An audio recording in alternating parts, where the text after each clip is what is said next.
what would you say to the pastor who's listening in who is getting educated and looking at systemic sin, looking at white supremacy, who's beginning to acknowledge really the original sins of America built on slavery, built on racism and discrimination, and wants to start making some changes, wants to start to address these things in the right way.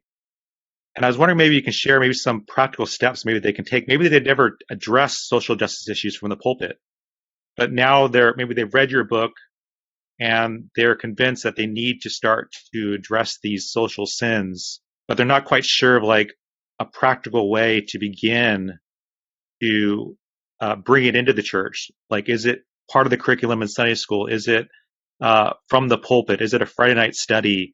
I guess I'm just open to your suggestions for the pastor who wants to make some changes. Like they realize I've never addressed this and I need to.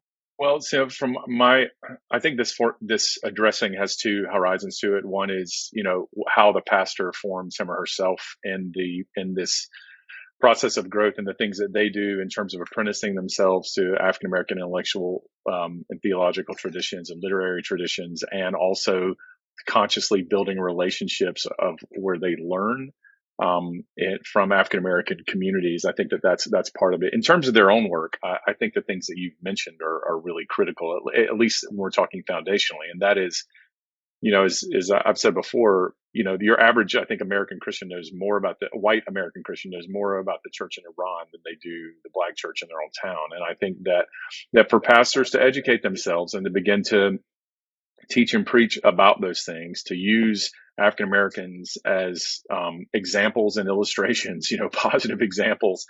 And then certainly book discussion groups, certainly Sunday school classes, things like this that I think are going to be helpful, because remember, we're working at the level of basic education right now, and at the level of opening up a kind of a malformed evangelical theological imagination to even imagine the possibility. And that has homiletic and sacramental and liturgical and educational and very practical shape. And I think pastors are going to have to look at every avenue they have for formation and begin to think how they can inject these things into those avenues.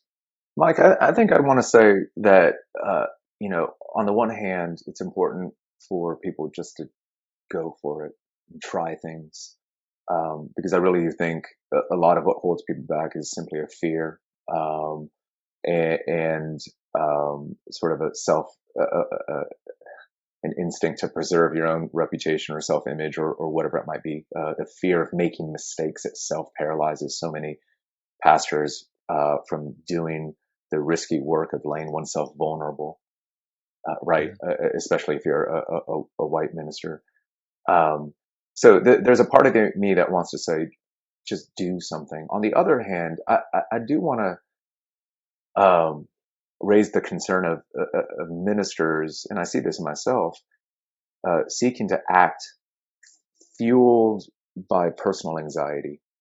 So sort of this restlessness of, well, I just need to do something, and I just need to, and really not look like those guys over there, or look passive, or look like a white supremacist ministry, or whatever it might be, right? And I think that is something that we need to be honest about. That's something that we need to keep our eye on in our hearts, that sort of performative instinct and really self-preservationist instinct, right? How do I do things for the optics of it, rather than the substantive transformational sort of work that needs to happen?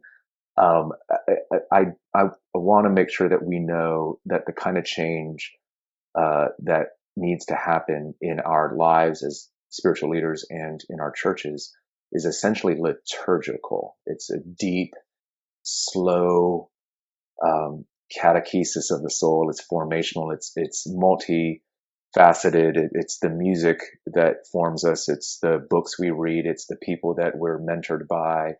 There's a holism to it that needs to happen for us to really start moving in the direction that we need to go in.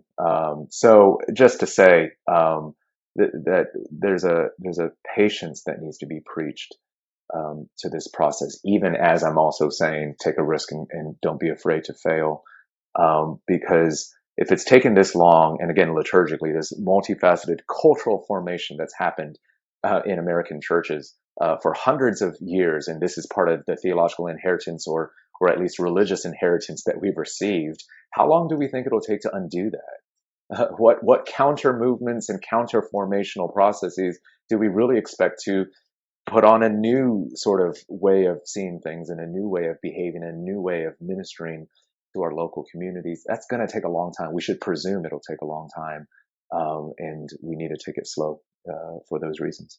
And I think your book is an excellent way for pastors to begin to get educated on the issues, especially as you outline the history of white supremacy, the history of racism in America. Hey, thank you so much for checking out this video clip from the Delgado Podcast. To get more videos like this, simply subscribe here on YouTube. You can also download the full episode of each show on iTunes, Spotify, Google Play, or your favorite podcast player. Take care.